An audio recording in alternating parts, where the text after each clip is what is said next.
towards peaceful coexistence, Naga national political groups and NSCN-IM agrees to form Council of Naga Relationships and Cooperation. Both sides decide to explore realistic ways for Nagas to move toward during a meeting at Kolkata in last 2 days.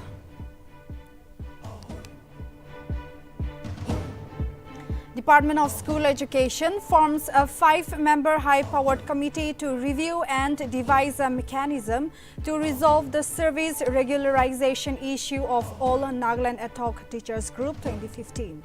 The HPC to submit its report by June 30 of next year, with the Nltv welcoming the decision.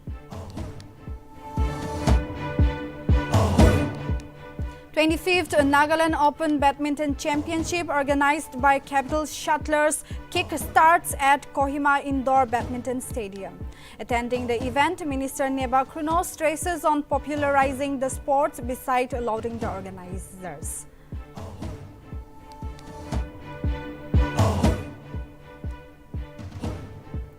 Congress gets its first non-Gandhi chief in 24 years as senior leader Mallikarjun Kharge elected as the new Congress president.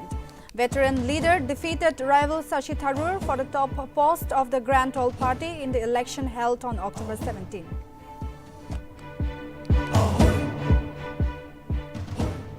With an aim to give impetus to defense sector, Prime Minister Narendra Modi inaugurates India's biggest ever defense exhibition, Dev Expo 2022 in Gujarat's Gandhinagar on Wednesday. Prime Minister Modi also lays the foundation stone of 52 Wing Air Force Station, Disa.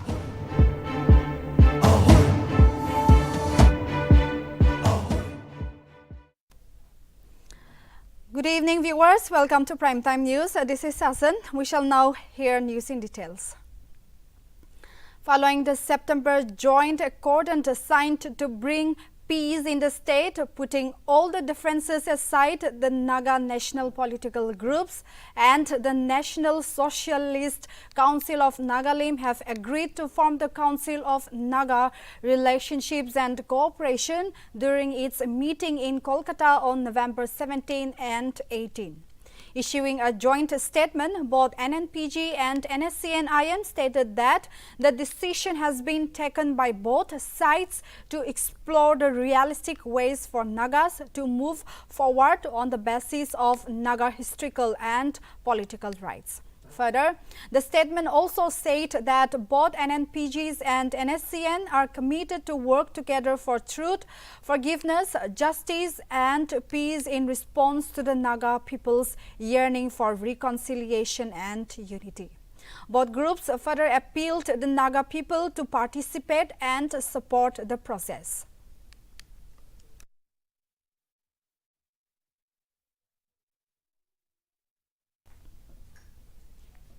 Department of School Education on Tuesday issued a notification stating that it has constituted a high-powered committee to review and devise a mechanism to resolve the issue of ad hoc teachers of 2015 batch after their long agitation and hunger strikes. The DOS notified that the high-powered committee will be led by Principal and Secretary K.D. Vizo as chairman and assisted by Commissioner and Secretary of Justice and Law P&AR, Finance and School Education as members. Notably, the committee will submit its report by next year, June 30. The committee will also have review meetings every 2 months. Moreover, the representatives of All Nagaland Ad Hoc Teachers Group Batch 2015 and All Nagaland Teachers Association will be given opportunity to present their case before the committee. In the meantime, the Nltv page 2015 positively welcomed and acknowledged the quick step taken by the government to constitute the committee.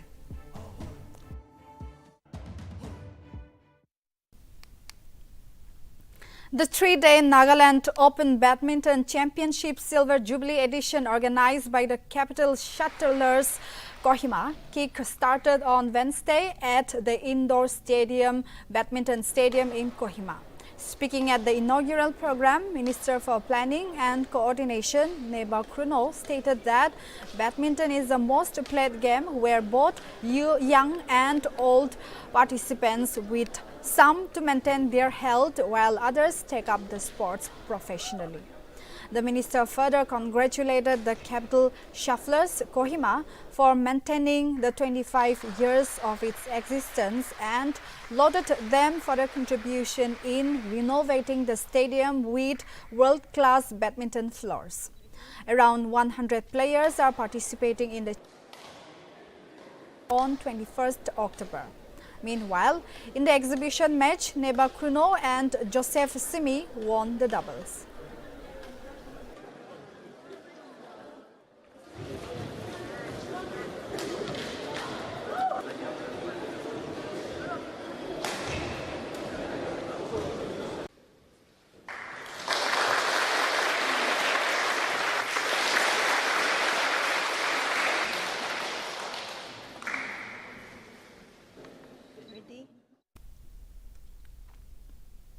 The ongoing 4 days residential training for community-level participants organized by PHED Department and Salt Lake Institute of Engineering and Management Limited entered day 3 on Wednesday. The program aims to implement source sustainability measures as mandatory elements, such as recharge and reuse through grey water management, water conservation and rainwater harvesting. According to the government, the mission will include information, education and communication as key components. It is to be mentioned that the 4-day awareness and training program intends to instill the ownership of the water resources within the community and work in unity towards its conservation and maintenance. During the program, resource persons disseminated awareness and imparted training in various aspects of JJM and water resource management through presentations, interactions, focus group discussions and team-based role play. It is to be mentioned that the participants, those attended the program, were awarded with a certificate of participation on the 3rd day.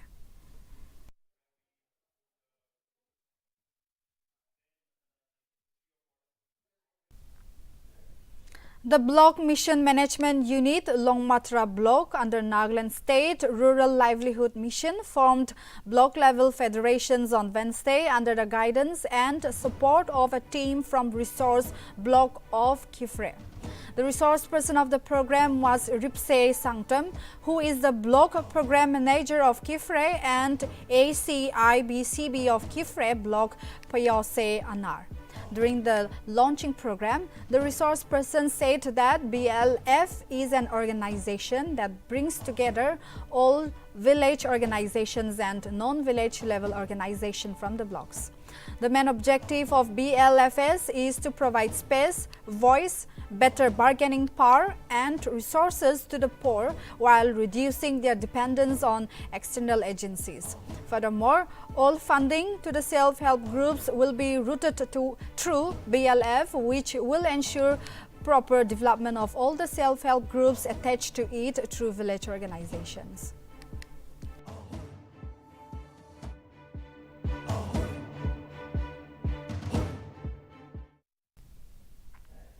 The Nagaland Association of Community Health Officers has launched the second phase of agitation on Tuesday for the non-payment of salaries and performance-based incentives of 105 community health officers.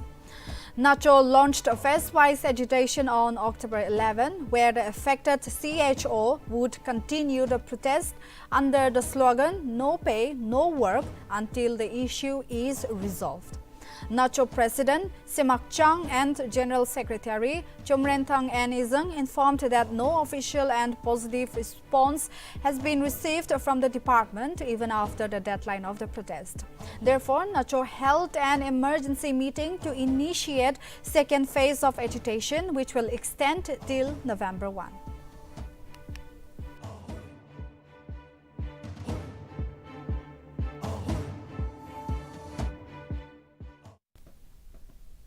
In the interest of public service, a customer service point, a banking service run under State Bank of India Bandari branch has been set up at Changpang. The Extra Assistant Commissioner of Changpang Bandari, through a notification, stated that the CSP will become functional from 21st October 2022 and that initially the CSP will function for 2 days every week, that is on Friday and Saturday. The ESC further mentioned that if the CSP project is successful, the CSP will be operational for all days of the week in future. The customer service point will provide withdrawal, deposit, account opening, micro ATM transactions, AEPs transactions, Atal Pension Yojana, Prime Minister Jivan Jyoti Yojana, Prime Minister Suraksha Yojana, mobile number seeding and loans and other services.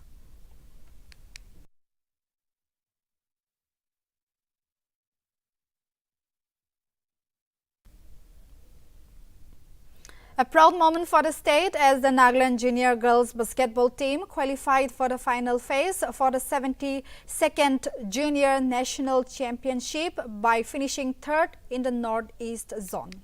Notably, the junior girls team will represent Nagaland at the 72nd Junior National Championship, which is scheduled to be held in Bengaluru from December 21 to 28.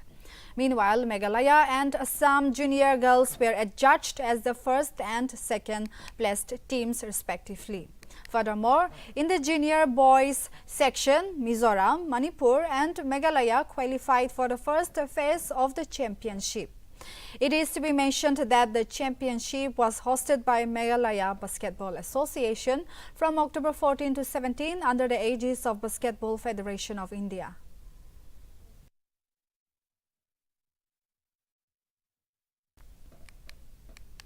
The Angami Catholic Youth Association will hold the 3-day annual sports meet starting from October 21 to 24 at Loyola High Secondary School in Jakama. Hundreds of participants are expected to be part of the 3-day event from 5 regions including Northern ACYA, Southern ACYA, Western ACYA, Kohima Town ACYA and Chakroma ACYA. 30 participants each from the respective regions will compete in a chorus competition on the day of the arrival. Several games including men's 7A side futsal, women penalty shootout, men and women volleyball and Met Olympics are scheduled to be played in the event.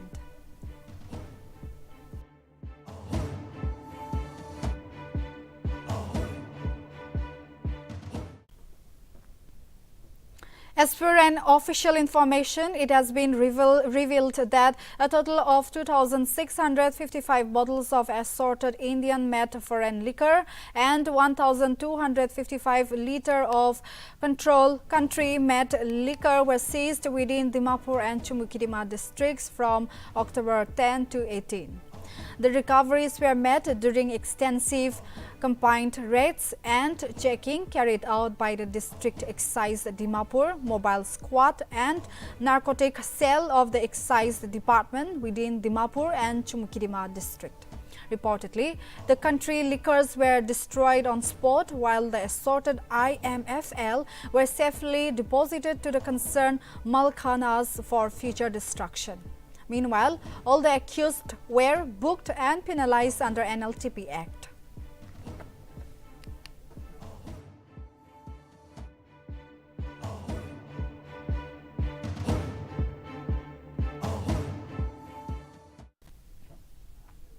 Union Home Ministry has been granted another extension by the parliamentary committees on subordinate legislation in the Rajya Sabha and the Lok Sabha to frame the rules of the Citizenship Act 2019 on Tuesday.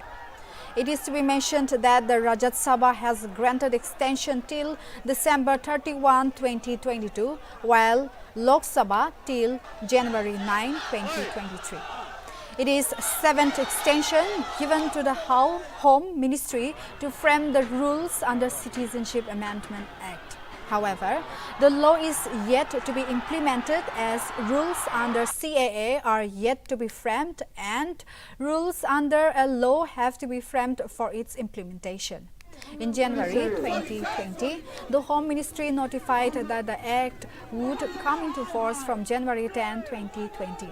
But it later requested the parliamentarian committees in the Rajya Sabha and the Lok Sabha to give it some more time to implement rules as the country was going through its worst ever health crisis due to the COVID-19 pandemic.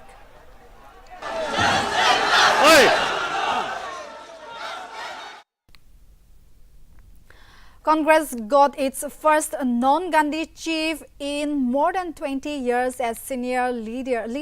Mallikarjun Kharge has been elected as the new Congress president on Wednesday. The veteran leader defeated rival Shashi Tharoor for the top post with 7,897 votes, while Shashi Tharoor received 1,072 votes, whereby 416 votes were rejected. Soon after becoming the party chief, Kharge addressed a press conference at AICC headquarters in New Delhi.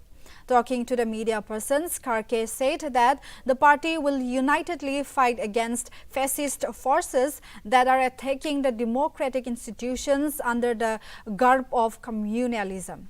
Meanwhile, Shashi Tharoor congratulated Kharge over the landslide victory and stated that the election was never about a person but always about the party. On the other hand, Prime Minister Narendra Modi, along with outgoing Congress President Sonia Gandhi, Party General Secretary Priyanka Gandhi and Wayanad MP Rahul Gandhi congratulated Kharge on his win. While PM Modi, along with Rahul, who is in Andhra Pradesh for Bharat Jodo Yatra, greeted Kharge via Twitter. Both Sonia and Priyanka reached Kharge's residence to congratulate the seasoned politician and extended their best wishes.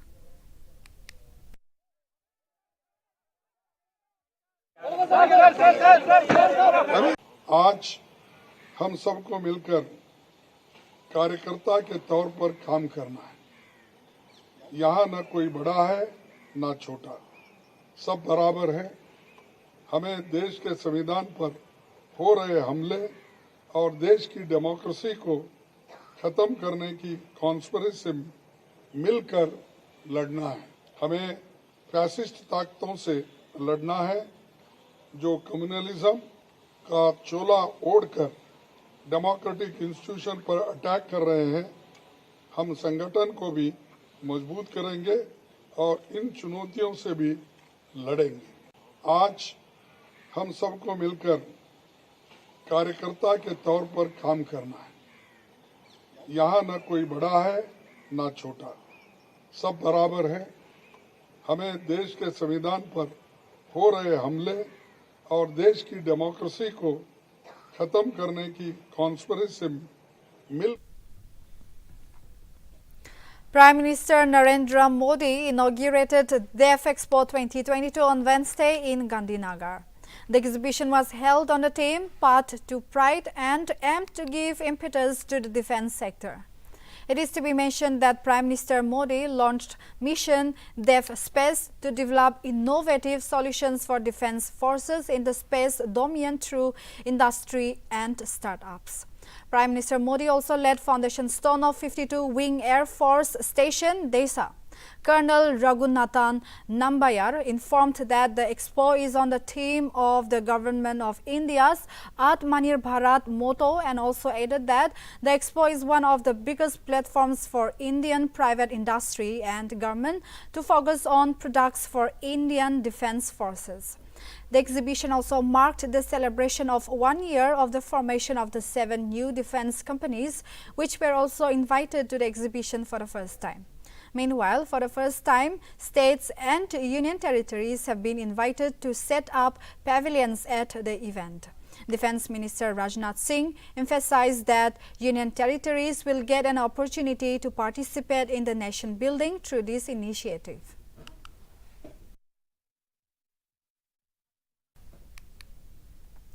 Prime Minister Narendra Modi, who is on a visit to his home state Gujarat, launched the Mission School of Excellence in Adhalaj on Wednesday. The mission has been conceived with a total outlay of Rs 10,000 crore, which will help to strengthen education infrastructure through setting up of new classrooms and smart classrooms. While highlighting the growth in the country's technology space, Modi stated that as recently, the country has entered the fifth generation era. This will revolutionize the education sector. First G से लेकर 4G तक की सेवाओं का उपयोग किया है। अब देश में 5G बड़ा बदलाव लाने वाला है। हर जनरेशन के साथ सिर्फ पीढ़ी नहीं बढ़ी है, बल्कि हर जनरेशन ने टेक्नोलॉजी को, जीवन को करीब से करीब हर पहलू के साथ जोड़ा है। साथियों, इस प्रकार हमने देश में स्कूलों की भी अलग अलग जनरेशन को देखा है। आज 5G, स्मार्ट सुविधाएं, स्मार्ट क्लासरूम, स्मार्ट टीचिंग से आगे बढ़कर हमारी शिक्षा व्यवस्था को Prime Minister Narendra Modi is scheduled to visit Tripura and Arunachal Pradesh around the end of this month as part of his northeast visit. Tripura Chief Minister Manik Saha on Tuesday hinted that Modi is expected to launch several projects during his visit to Tripura, including dwelling units under Pradhan Mantri Awas Yojana. Saha further said that the Modi will also address a public meeting at Swami Vivekananda Stadium, from where he will attend the ceremony related to PM Awas Yojana. On the other hand, during his Arunachal Pradesh trip, Prime Minister is likely to inaugurate the Donyi Pol Airport.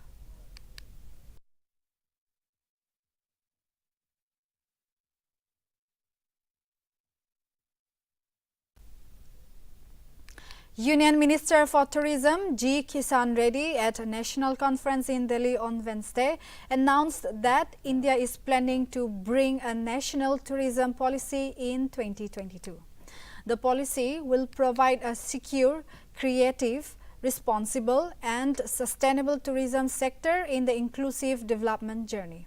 Reddy also mentioned that the domestic tourism in Jammu and Kashmir has seen a tremendous uplift in the last 40 years and urged the people of the country to work together to make India a major tourist destination across the world.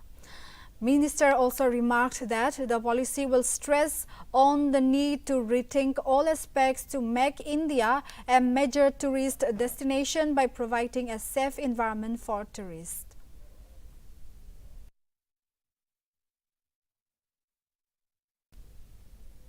For the upcoming Himachal Pradesh Assembly elections, the Bharatiya Janata Party released its first list of 62 candidates on Wednesday.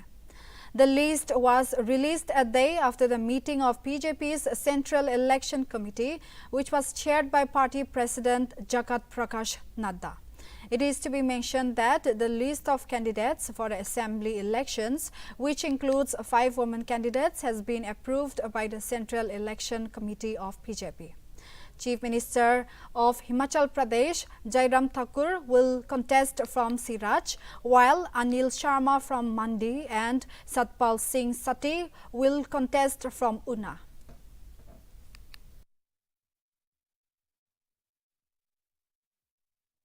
Two IPS officers were suspended in Bihar in accusation of being involved with liquor smuggling nexus in the state. The accused IPS officers have been identified as Aditya Kumar and Daya Sankar. Reportedly, accused IPS officer Aditya Kumar belongs to 2011 batch and he was allegedly engaged in the illegal liquor nexus while he was serving as the SSP of Gaya. In the meanwhile, An investigation into the matter is on process and there are chances of officers being arrested.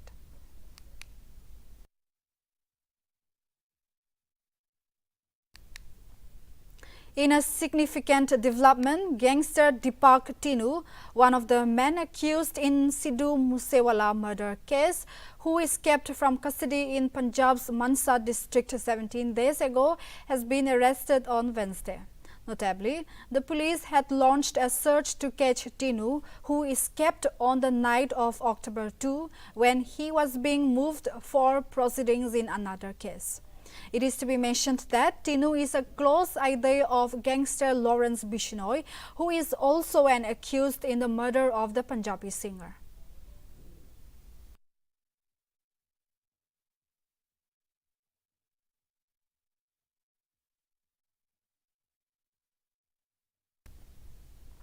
Five members of a family, including 2 children, were burned alive in Punjab while they were asleep.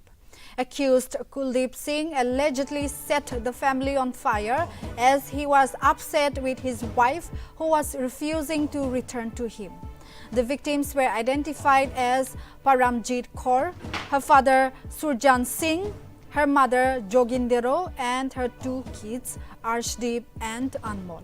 The accused Guldeep allegedly used to beaten up wife Paramjit and her children regularly. In the meantime, a police case has been registered and an operation to nab the suspect is on, who is now absconding.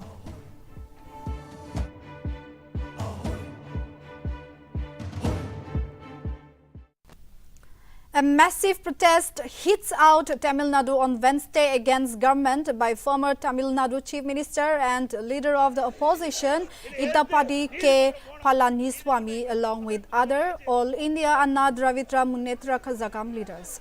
Notably, the AIADMK leader Idapadi on Tuesday questioned the Speaker of Assembly Appavavu to replace former Chief Minister O. Selvam with RB Udhaya Kumar, which led to the removal of AIADMK leaders from the assembly by the speakers.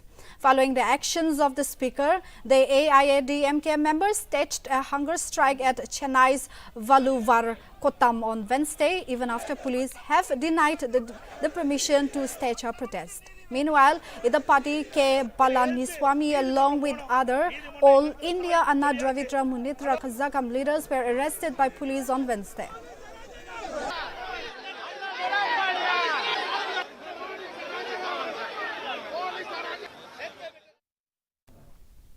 The warm-up match between India and New Zealand has been abandoned and called off without toss due to persistent rains. It was India's second and final warm-up match before the Super 12 stage, which is to start from 22nd October. All Indian cricket fans are eagerly waiting to witness the grand clash between India and Pakistan on Sunday in their first Super 12 stage match. It is to be mentioned that India clinched victory against Aussies in the first warm-up match as Muhammad Shami grabbed 4 wickets in the final over.